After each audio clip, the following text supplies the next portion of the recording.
New student Starfish.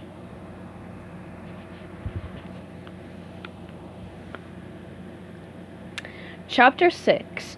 I'll keep Roger warm while you get a light bulb from the supply closet, SpongeBob instructed Patrick. Gotcha! One light bulb coming right up, Patrick said as he dashed out of the classroom.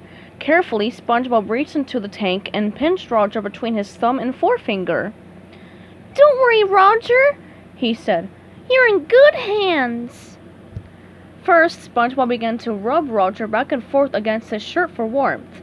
Then he tried to warm Roger with his breath. He lifted the egg to his mouth. He breathed quickly. He even tried sitting on Roger. Gently, SpongeBob lowered his backside onto the egg. Hey, if it works for a hen, why not me? He wondered aloud. But nothing seemed to work. Roger was cooling fast. Meanwhile, Patrick had finally found the supply closet. A mountain of light bulb boxes were stacked up to the ceiling. Instead of taking a light bulb from a nearby box, Patrick mounted the first box and slowly climbed up the others to reach the light bulb that was twisted into the ceiling fixture. Once he unscrewed it, Patrick rappelled down the boxes to the ground. I'm coming, SpongeBob! Patrick called as he sprinted from the supply closet. SpongeBob was frantically knitting a scarf for Roger. The clicking of knitting needles could be heard all the way down the hallway. He was knitting so fast the needles were smoking from friction. Hurry, Patrick! SpongeBob cried. Oh, I've got to find Roger some warmth! Just then, Patrick burst through the door and barreled into the classroom. SpongeBob stood up and ran toward him, cradling Roger in the crook of his arm.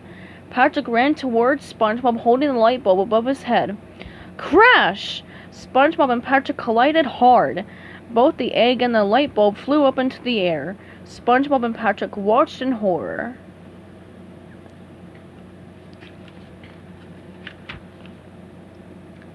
Without the light bulb, Roger will die! SpongeBob gasped. Without Roger, the light bulb will have nothing to warm! Patrick sobbed. SpongeBob and Patrick looked at one another. They knew just what to do. They had seen their favorite superheroes, Merman Man and Barnacle Boy, do it thousands of times. At once, they crouched down low and then sprang up into the air at the exact same time. SpongeBob stretched his arms up with all his might. Just as gravity began to tug him back to the ground, SpongeBob closed his fingers around the fragile egg. Patrick was not so lucky. As quickly as he went up, he plummeted down in a heavy heap. He had missed the light bulb, but as the light bulb was about to crash onto the floor, Patrick grabbed SpongeBob by his ankles and thrust him forward. SpongeBob's legs and body shot forward as far as they could go. SpongeBob closed his eyes tightly and stretched his left arm out with determination. The light bulb landed snugly in his open palm. SpongeBob opened his eyes and breathed a sigh of relief. Ah, we did it! He exclaimed. We saved Roger! Patrick gave SpongeBob a tight bear hug. We're heroes, SpongeBob! Real-life heroes! SpongeBob's face turned red, and then blue. Patrick was hugging him too tightly. Can't breathe! Need air! SpongeBob squeaked. Patrick loosened his arms, and SpongeBob collapsed onto the ground, gasping for air. The two friends walked to the corner of the classroom where Roger's empty tank rested on a crate. SpongeBob placed the egg back in its egg cup. Patrick stood on a chair and screwed the light bulb into the socket above. Light filled the room. Seemingly out of nowhere, Mrs. Puff appeared from behind her one-way chalkboard. Good job, boys, she said, patting them each on the back. I saw the whole thing, and I couldn't be more proud of your teamwork. Patrick gave SpongeBob a thumbs up. For your gallant effort to save our class pet and your enlightened willingness to work together, she said with a wink, I have decided to award you each with 1 gold star, although I'm not sure what saving an egg has to do with boating school. Woohoo! SpongeBob and Patrick yelled and did a victory dance.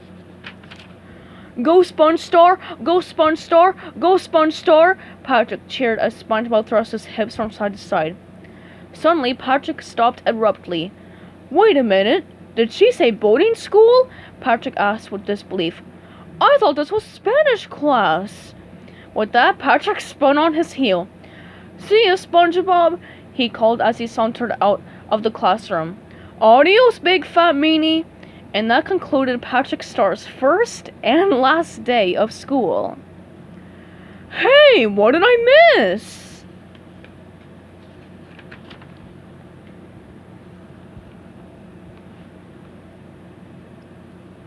The end.